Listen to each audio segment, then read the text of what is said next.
नमस्कार दोस्तों मैं नवीन कुमार अपने चैनल लैंग्वेज ऑफ प्लैनेट्स में आपका स्वागत करता हूं। दोस्तों आज तक राहु को हम नकारात्मक रूप से प्रस्तुत होते हुए देखते आए हैं। अलग अलग वीडियोस में अलग अलग विद्वानों ने राहु के छाया ग्रह होने के कारण राहु की नकारात्मकता को प्रदर्शित किया, लेकिन आज हम जो कुंडली का अध्ययन करने जा रहे हैं, इस कुंडली के अंदर राहु अकेले सबसे बड़ी योग्यता कुंडली को प्रदान कर रहे हैं। आज राहु का एक नया रूप आप सबके सामने आएगा और आप समझेंगे कि कुंडली में सबसे ज्यादा लाभ देने वाला ग्रह राहु कैसे है। दोस्तों, कालपुरुष कुंडली के अंदर 7 ग्रह और 2 छाया ग्रह राहु केतु का खेल ही जीवन का सार है। कौन सा ग्रह किस भाव में, किसकी युति में, किस राशि में बैठकर क्या फल देगा, इसका पूर्वानुमान लगाना ही ज्योतिष है। सभी ग्रहों का अपना स्वभाव और कारकत्व है, सभी मानव जीवन से जुड़े हैं। इन्हीं के साथ 2 छाया ग्रह राहु और केतु भी अपनी शुभ अशुभ स्थितियों से परिणाम को प्रभावित करते रहते हैं। विद्वानों के अनुसार कुंडली के प्रत्येक भाव के साथ ग्रहों का कारकत्व जुड़ा हुआ है। इसके अनुसार ही फलों की गणित तय होती है। राहु केतु की कोई स्वाधीनता या कोई अपना क्षेत्र नहीं है। उन्हें किसी न किसी ग्रह के अधीन या उस ग्रह के वातावरण में रहकर ही अपने प्रभाव देने होते हैं। तो ये प्रभाव भी संबंधित ग्रह के अनुसार ही होते हैं। सीधी सी बात है कि जिस ग्रह की राशि में या जिस ग्रह के साथ राहु केतु बैठते हैं, उसके बलाबल के अनुसार खुद को प्रकट करते हैं। कालपुरुष कुंडली का ये नियम है कि जिस तरह से भावों का निर्धारण किया गया है, उसी तरह से प्रत्येक भाव के अनुसार भी गणना उसी तरह से की जाती है। जैसे मेष लग्न यदि है तो मेष लग्न से चलने पर 10म भाव लग्न का कर्म स्थान है, अर्थात मंगल का कर्म स्थान मकर राशि है, मेष का कर्म स्थान मकर राशि है।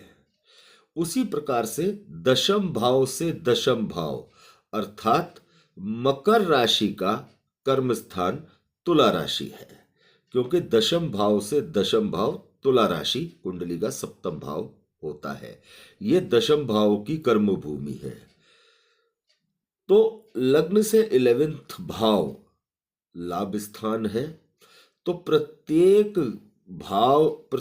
ग्रह से 11वां और प्रत्येक भाव से 11वां उस ग्रह का या भाव का लाभ स्थान कहा गया है। आज यहां बात हो रही है राहु की। तो राहु को अचानक अपने फल का प्रतिपादन करने का कारक माना जाता है। योग्यताओं और दुर्गुणों को प्रदान करने की क्षमता राहु के पास है। इसका सीधा सा मतलब यह है कि राहु हवा का वो झोंका है जो बगीचे में होकर आपके पास पहुंचेगा तो बगीचे की सुगंध आपको महकाएगी, और यदि किसी सड़े गले नाले के ऊपर से होकर आप तक आएगा तो आपको दुर्गंध ही देगा। इसका सीधा सा अर्थ है कि राहु वातावरण के शुभ अशुभ प्रभाव से आपका अच्छा खासा परिचय करवा देता है। विद्वानों ने ज्योतिष में राहु के लिए कुछ विशेष स्थान बताए हैं जहां राहु लाभ देते हैं। 3रे, 6ठे, 10वें, 11वें भाव का राहु शुभ फलदायी कहा गया है। इन सब में भी 11th भाव में राहु की स्थिति को सर्वश्रेष्ठ माना गया है।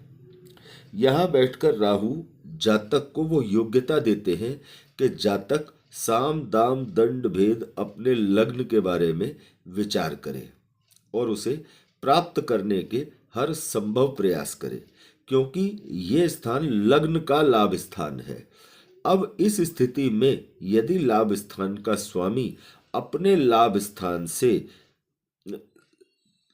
छठा, आठवां या 12वां बैठ जाता है तो जातक लाभ के लिए अक्सर तरसता देखा जाता है। यदि लग्न से भी लाभ स्थान का स्वामी छठे, आठवें, 12वें भाव में हो तो लाभ में जबरदस्त संघर्ष का सामना करना पड़ता है। अन्य स्थितियों में लग्न और लाभ के अनुसार लाभेश हो तो स्थिति सबसे अच्छी रहती है। ठीक इसी तरह से यदि लग्न का स्वामी केंद्र त्रिकोण में अनुकूल स्थिति में बैठ जाए और राहु लग्नेश से 11वें भाव में हो तो लग्न की योग्यता को निखारने का काम करता है और अक्सर इसी योग्यता के माध्यम से जातक को आर्थिक लाभ भी होता रहता है। अब यही स्थिति प्रत्येक ग्रह के साथ रखते हैं। राहु यदि भाव का स्वामी अनुकूल स्थिति में हो, अब यही स्थिति प्रत्येक ग्रह के साथ रखते हैं। राहु यदि भाव का स्वामी अनुकूल स्थिति में अपने भाव से केंद्र त्रिकोण में है और शुभता लिए हुए है तो इस स्थिति में यदि राहु उस भाव के स्वामी से 11वें बैठे हैं तो उस भाव और ग्रह के शुभ फलों में वृद्धि कर देते हैं, क्योंकि भाव का स्वामी शानदार स्थिति में है, मजबूत है। अब यदि यही राहु किसी ऐसे ग्रह से 11th बैठ जाए जो खुद अपने भाव से खराब स्थानों पर बैठकर भाव के फल को बिगाड़ रहा हो तो राहु उसके 11th भाव में बैठकर उसी के शुभ अशुभ को बढ़ाते चले जाते हैं, जिसके कारण से भाव के फल और ग्रह के कारकत्व के कारण खुशी या दुख जातक को देखने को मिलता है। अब मान लीजिए कि वृश्चिक लग्न है, जैसा आप स्क्रीन पर देख रहे हैं। लग्न के स्वामी मंगल कुंडली में चौथे स्थान पर कुंभ राशि में है और लाभ स्थान के स्वामी बुध कुंडली में छठे भाव में अपने 11th भाव से 8वें हैं। तो यहाँ बुध कुंडली के छठे भाव में और लग्नेश से तीसरे भाव में बैठे हैं, लेकिन राहु क्योंकि कुंडली के धन स्थान पर धनु राशि में है तो ये लाभ स्थान से 4th भाव है अर्थात केंद्र है और राहु से लाभेश पंचम अर्थात त्रिकोण में है। तो राहु इस स्थिति में बुध के द्वारा बनाए गए दरिद्र योग को अक्सर भंग करते रहते हैं।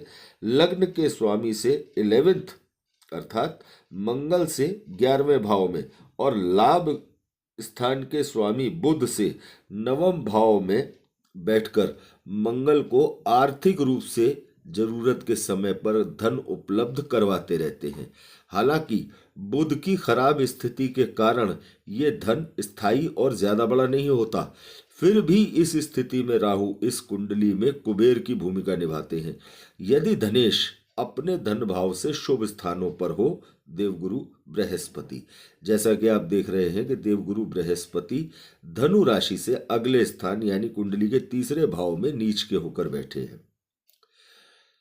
अब दोस्तों, इस स्थिति को आप कुंडली में किस तरह से समझेंगे? साधारण तरीके से लग्न से चौथे भाव में बैठा है मंगल केंद्र में, राहु कुंडली के दूसरे स्थान में अर्थात लग्न से दूसरे स्थान में लग्नेश से 11th भाव में यानी लग्नेश से लग्नेश के लाभ में, बुध लाभ स्थान का स्वामी होकर छठे भाव में बैठा है जो कि अपने घर से 8वां बैठा है। ये दरिद्र योग का निर्माण कर रहा है, लेकिन राहु ने बुध से 9वें भाव में बैठकर बुध के ऊपर दृष्टि डालकर, क्योंकि राहु धन स्थान में बैठे हैं, बृहस्पति के घर में बैठे हैं, तो ये बृहस्पति की कृपा का प्रतिपादन कर रहे हैं। तो राहु ने बुध के ऊपर दृष्टि डालकर और बृहस्पति की 9वीं दृष्टि ने लाभ स्थान को एक्टिव करके बुध के द्वारा बनाए गए दरिद्र योग को भंग करने का काम यहां पर किया है। अब धनेश गुरु अपने धन स्थान से द्वितीय नीच राशि में जरूर हैं, लेकिन ये भाग्य के स्वामी चंद्रमा की 7वीं दृष्टि में बैठे हैं। तो यहां गजकेसरी योग का निर्माण भी हो रहा है। तो इस स्थिति में जन्म कुंडली में आप देख रहे हैं कि लग्न के स्वामी से 11वें भाव में और लग्न से दूसरे भाव में राहु एक शानदार भूमिका निभा रहे हैं। हालांकि इस जातक को आर्थिक तौर पर नुकसान काफी बड़े बड़े भी झेलने पड़े। व्यक्तिगत तौर पर हम इस जातक को जानते हैं, लेकिन इस जातक की सबसे बड़ी खासियत यह है कि इस जातक को जीवन में किसी भी काम के लिए किसी का मोहताज नहीं होना पड़ा। उसकी व्यवस्था अपने आप होती चली गई। कैसे हुई, ये कुंडली के दूसरे भाव में कुबेर की भूमिका में बैठे राहु ही जानते हैं। तो दोस्तों, यदि इस तरह से कुंडली में एक अच्छी भूमिका में राहु हो, एक अच्छे ग्रह के प्लेसमेंट के साथ राहु हो, तो ये एक बहुत शानदार और बहुत पॉजिटिव स्थिति होती है राहु की। तो दोस्तों, यदि ये वीडियो और इस वीडियो में दी गई राहु से संबंधित पॉजिटिव जानकारी आपको अच्छी लगी हो, तो ज़्यादा से ज़्यादा दोस्तों के साथ इसे शेयर कीजिएगा, लाइक कीजिएगा और चैनल को सब्सक्राइब कीजिएगा। धन्यवाद दोस्तों।